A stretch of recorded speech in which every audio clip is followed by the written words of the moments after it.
Which one do I want to start with? Let's go this one. Okay, because I've got like five up here. Don't know if we'll get through all 5. Maybe, hopefully. So there's this one. I assume it's a hamster. And here's what they've got so far. Just your standard idle animation. Which I honestly, for the most part, I agree with it. It agrees with me. I don't have that many qualms. There are just a couple things I'm going to note, and some of them are mostly personal preferences, if anything. But yeah, for the most part, it's pretty good. First things first, and I've probably mentioned this a couple times, is the colours. So when you're animating, you have to be cautious of time. Right, things take time. You're drawing the same thing 50 times. And so you really want to minimize the amount of stuff, unnecessary stuff, that you have to do. And so in this case, we've got colors here, which when you zoom out, are very difficult to notice. I'm not noticing this color, and I'm definitely not noticing the difference here. There's not much contrast going on, and so it's not drawing my eye. I don't really care for it. So one criticism I would offer is to either not do that, but either get rid of it or change it to something that has a bit more contrast. Like if you notice the difference, the actual difference, if you look over here, all that's going on is the brightness goes down a bit. The hue stays the same. The saturation stays the same. There's not much difference, okay? So what I would do is do a bit of hue shifting, which I talk about in an earlier video, which in simple terms is, in this case, it would be we move the hue closer towards the blue. Now, not necessarily this way, because that takes us closer to yellow, which is a warmer color. So instead we want to go there, about there, that's fine. And then I would change the saturation here. You don't necessarily need to change the saturation, but I would. I just lower it with the value as well. Now that's probably too dark, right? That's probably a bit too much. So then we'd go into it and we'd say, okay, maybe not that much, bump it up a bit, boom. And there we've got a bit more contrast. Now I'm just wondering about the shape here, because the shape of the shading feels a bit off. The dark bits aren't really in places where the dark bits should be, I think, at least. So I think they should be a bit there, and then this should be rounded off, because what we're looking at here is a ball. Right, and balls are round, and so they should have roundish shading. Shading which implies that it's circular. Now, am I doing the perfect job? No, not really. But I'm just trying to get it in that general direction. See, it's something like that. Like, this is what it was before, that's what it is after. Is it perfect? No. I could go at this for quite a while, but we don't have that much time. Something like that. So I'll leave that there. Right, you get the general idea, I think. Maybe get rid of that. Okay. See, it's just doing a similar thing. So same thing here. If you look at the difference between these two colors, it's just the brightness going up and down very slightly. Which, if I'm animating, it's just not worth it. I'm not spending another hour adding this little white blob here to all my frames. I'm not doing it. I want it to go for, like, rather than it being completely monochrome, so it's just white then grey, you know, you want it to be white and then like a reddish grey, because you've got this big red shiny thing here, and, you know, is that going to affect how this white looks? I'd imagine so. If it's a shiny metal, it's gonna, if I just check my physics, it's probably going to do something. So I'd grab that, make it a bit more red. I'd probably like that, actually. Something like that. Again, not trying to make this perfect, but just trying to get the general idea down. Is that we just don't want this low contrast going on. And maybe we'd make this the white, or the whole background white. No, I disagree with that. All I'm seeing is an egg now. As I'm staring at this, I'm just seeing a big old egg, because I'm trying to figure out what the yellow bits are. Not sure, but a similar thing here as well. Like, I don't think this needs to be there. It's just too much detail. But I think I've made my point with colours. Yeah, I've made my point there. The other thing would just be a stylistic thing. Like, if you look at the hamster guy here, he is static. Right, everything else is flowing, it's got its own movement, and it's very dynamic. But yeah, this guy is very static. And I think it's not too big of a problem. It's not a massive problem, but I would still probably add something here to him to make him more dynamic. So maybe I would, because there's a big jump here. There's a big jump here when he goes from, you know, the arm goes from here to here. And it doesn't need to be that. So I try to smoothen it just a little bit. Maybe I'd move the arm down a bit, like that. Same over here. Don't know. Again, we're just experimenting, seeing what's happening, seeing what's going on. Yeah, I prefer it. I prefer it. Maybe I'd also make his glasses shift down. Just his face shift down for this frame. The sunglasses are separate. We found the secret. There are eyes underneath the glasses. Okay, big news. So yeah, I'd probably do that. Not sure about that. Maybe because of this bit needs filling. Maybe I'd also just do a subtle one of these. Maybe it's too much. I don't know. I prefer it. Other than that, I don't have much to say. I don't have much to say on this one. So just to summarize, the colors give more contrast. You know, they don't need to be that similar. It just adds too much time. We don't need to spend that much time. So if you are going to add the colors, at least make it so I can see them from all the way back here. So I'd probably do it and do some hue shifting as well. Okay, here we've got, I've actually got a bit of hue shifting. If you look there, it goes from this blue to just a slightly darker blue. But I might also just do it a bit more. So that might be too much. Oh, it might not be too much. It might just be the shapes here, because these lines, I'm not a fan of the lines. Okay, they do come across a bit jagged for my liking. So what I would do is this, just get rid of that, and then I would sharpen this out, something like that. Because you don't want to risk making it too simple. At the same time, you don't want it to be too jaggedy. But I would do something more like this, really. Anywhere else? I think this is fine. Do that. These, what's going on here? Okay, so there's not much hue shifting going on there either. So I might just, I realise I'm going pretty fast there. So slow that down. I'd grab this colour. I'm pressing Shift R, by the way. It's a shortcut for edit that one. I don't know what the shortcut originally is, but this is what I've set it to. I think that might be default. Shift R would make sense for default. So yeah, and I'd probably, and what I'm doing here is I'm just holding left click and dragging it onto there. And that just selects the color rather than having to type it in manually or grab it from here. It's just quicker. Anyways, so I'd probably move it closer to the light blue and then up. I'm not even changing it, am I?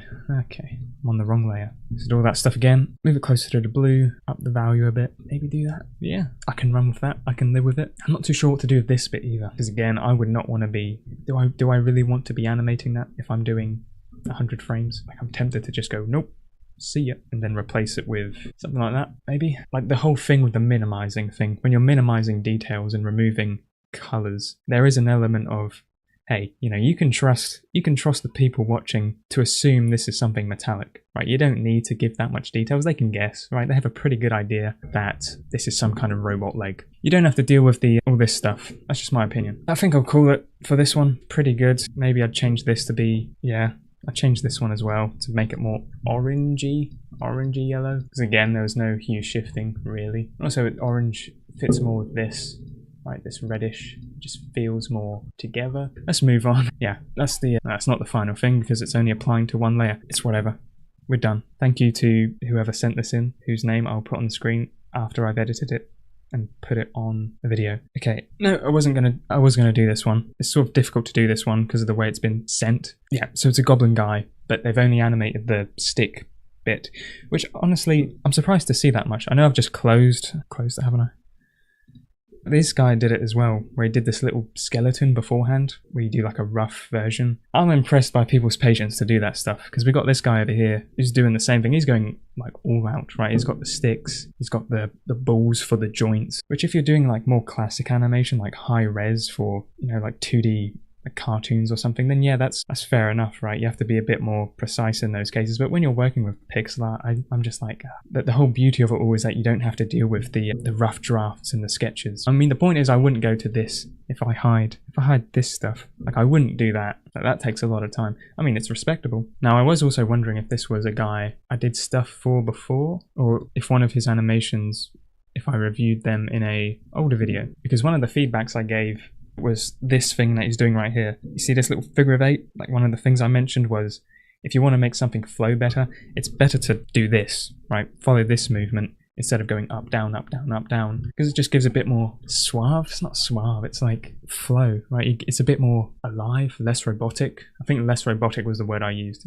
Like, if you look at the head, it's sort of following a figure of 8, kind of. I mean, honestly, I'm not seeing anything actually follow this thing that he's drawn out. I suppose he's just used it as a loose guide. I'm not sure. But yeah, it's a hard one to comment on because he hasn't actually done the full thing. I think it would be easier to tell if he did the full thing. So I haven't got much to say there. But yeah, I mean, generally, like just based on this bit here, I think it's in the right direction. Again, I need to see the full thing, to be honest. But that sounds lazy because it is mostly lazy, but that's what I'd want. I'd want the full thing. So I'm going to leave it for now. Close that. So yeah, okay. I think I'll do one more. I'll do one more and it'll be finished. This is one I just wanted to include because I didn't really have that many comments. Combined with this one, same person.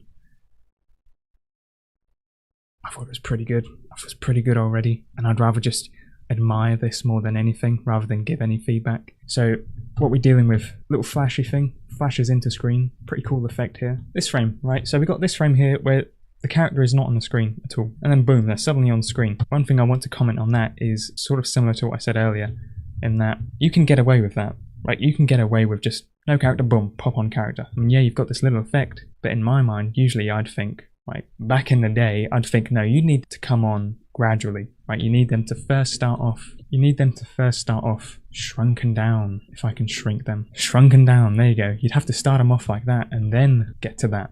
But you don't actually. You can just go boom, boom. Suddenly they're there because people can interpret. People have a brain. They can say, oh yeah, that's fine. I filled in the gaps for you, animator. You don't have to draw in all the individual frames. We're good there. Anyways, yeah, then there's this frame. Lovely smear. Boom. I think that's great. Pops in, one frame for getting down, and then they're on the ground. Because you've got this nice little smear here. You don't need to do much else. You don't need to add any more frames. Just boom, boom, boom. Have a nice little stretch, squash, back up. Boom, boom, boom. It works. Right, and then you've got this nice little secondary movement here on the hair. So rather than the hair staying up the whole time, comes down, boom, just goes one pixel down a bit, right? So here it's up here, just moves down a bit, it stays down, and then it pops up at the end. Just small things, right? Same with the hair here. Very slight things, just adds that bit of smoothness to it. But it's cool, it's cool. Yep, subtle things here. So she's getting her sword out, flying out of nowhere. And how do we add emphasis here? Just a slight little bonk. Just going like that, grab on the hip, bonk. And that just adds a bit of emphasis. Because what you could do instead is just go like that, right? That's not interesting, is it? So what we do instead is just go, bam. It's fun, it's subtle. A lot of the things that make something good are just the subtle things. Just a small little bonk. So that works. And then the smears, gotta love them.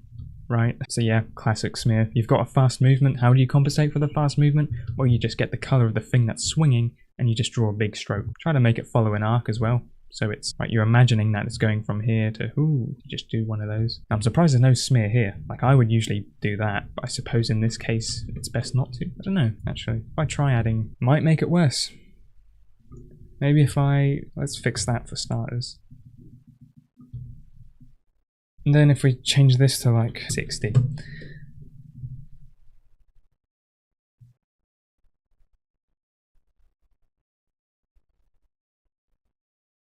I can't tell if that makes it better or worse. Okay, it's probably because I removed one of the frames by accident. It's getting a shambles. Screw it, mate. I'll just leave it as it is. Leave it the way it was. It wasn't too bad. You don't need to add more smears. I'm a smear addict. I've got a person I see about it. But yep, she uses more here. Yep, nice little circular thing here. So we've got a... Right, she's swung the sword, she's coming back. So we just add a little bit of a flick and a flare. Just a small spinny thing. Spinny things always make things look cool. If you want something to look cool, just make it spin. Just give it a little flick of the wrist. Yeah, sure, add that in, why not? Yeah, and again with the little hip thing. It's like we're settling back in, just a little hip movement. That's enough, you don't need anything crazy.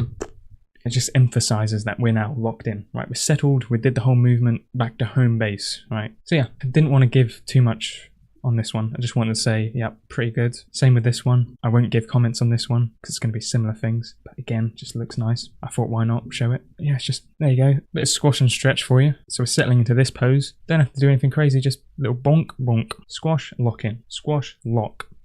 And then we're charging. That's pretty good, isn't it? Yeah. And the overshoot, that's just a tiny bit of overshoot. If you don't know the concept of overshoot, it's okay, you know, we're going from here, no, not there. We're going from here to there, just a little head turn. But rather than going straight from there to there, we push it just a little bit beyond. See these 2 extra pixels there? Just adds a bit more boom boom. Emphasis, right? It's adding emphasis, which is a lot of what you're trying to do. Like with the hip thing, ding ding, it's just small ways to, it's like the equivalent of making a word bold, right? If you're in Word, you just make the word bold. It's small, you're not making it a heading, you're not doubling the font size or underlining it, it's just, wrong one. You're just, it's a tiny little thing. It's good enough. Yeah, great smear here. Just an example of the sort of things you can get away with. If you're doing a fast movement, you don't have to make it look, okay? It can just be a big old squiggle. I think that's the word. I don't know what word I'm looking for. It'd just be a big old mess, okay? Let's keep that in mind. Yeah, okay, we're done. We're done. I'll call it there. I'll return to do some more in the future, but that's enough for now.